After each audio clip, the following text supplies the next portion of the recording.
And now, it's time for another Dice Tower review with Tom Vasel.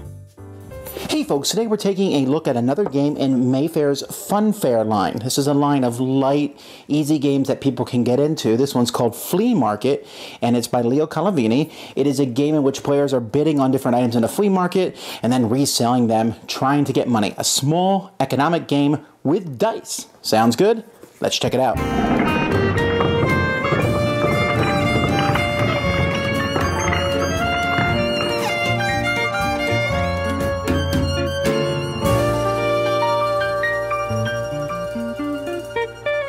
This is the board of the game, and you're going to put out these tiles on the board. These are different items, and the items are numbered from 3 to 18. And it doesn't really matter which spot you put them on, as long as there's one in each spot. Each player is going to get a person of their color. They're also going to get 2 dice, and they're also going to get $24. Now, one of the problems this game has, and I need to mention it here because we're looking at it, this money is really bad. It's really hard to tell apart. This is a 1, this is a 20, and this is a 5. But, I mean, they look so similar. The dollars are so small on the counters. The numbers are so tiny.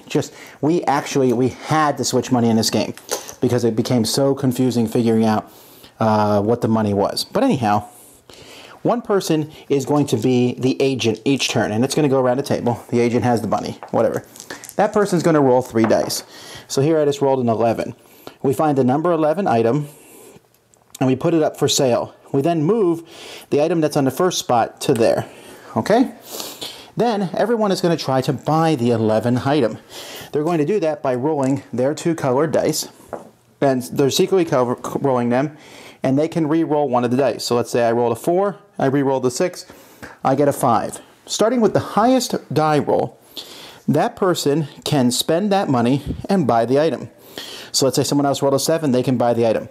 If the 7 doesn't want it, maybe the person who rolled a 6. And we keep going until one person buys it. If nobody buys it, then the person who had the agent, who doesn't roll 2 dice, they will get it for free.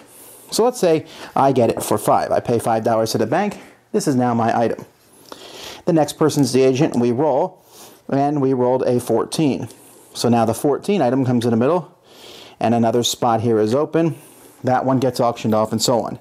Let's say I get the 14, and then another 14 is rolled. When another 14 is rolled, I look at the highest number shown on one of these spaces here.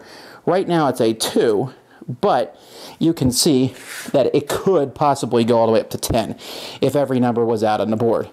So I will get that money as a bonus just for owning that item. So if I have the 14, it's rolled again, I get 2. But I then have to sell it. The same thing happens, but this time when players are paying me money possibly, they instead of paying the bank the money, they'll pay it to me, and then they get that item. This is just going to keep going back and forth. Players are going to keep doing this. The game can end if all the items have been sold. I don't know that that's mathematically probable because rolling a 3 or an 18 is very, very rare. Likely, and if that happens, whoever has most money wins. Likely, though, whoever gets $45 first, that person wins the game. A lot of things here I don't like. I mean, first of all, the component quality is just really bad. I showed you the money, but just the whole thing. The package overall, the board is small. Mayfair's games lately have been kind of abysmal in their quality, unless they co-print them. But the ones that they do on their own usually don't look very good anymore. And this is no exception. I mean, if someone buys this looking for a light, easy game, I think I'd be almost embarrassed when I open it because of just how it doesn't look that good. The dice are good. The dice are great. And the rules are pretty easy to understand, but the game components themselves, especially the money, just bad. The gameplay itself is interesting, but I really think that strategy in this game is really difficult. When you buy an item, how much is that item worth? I like to think that I'm pretty decent at math. I taught math for a while, and yet I could not get any kind of intuitive grasp on how much something's worth. Sure, we figured out that the 9, 10, 11, 12 range, those are the best numbers to buy, and you probably shouldn't buy a 3 or 18 because the chance of that getting rolled twice in a game is very, very small. Chance of it getting rolled once is small. And so we know that you want those numbers in the middle, but how much are those numbers worth? Should I pay 7 for it? Because at the beginning of the game, if I pay 7 for it, I'm probably only going to get 1 or 2 back, and maybe someone will pay me a lower price. I'm kind of at the mercy of the dice that other people roll. So everyone's trying to roll really low so that they can pay me a low price. I have no control over that.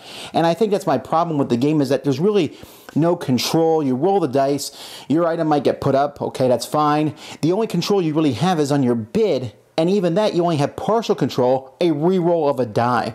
And if you roll a 6 and a 4, and you're like, I don't want to pay 10, and you roll again and get a 6, a 12, well, obviously you don't want to pay the 12, so you don't have a choice that turn. So I wonder why the dice were even used to decide your bid. Why not just let people bid?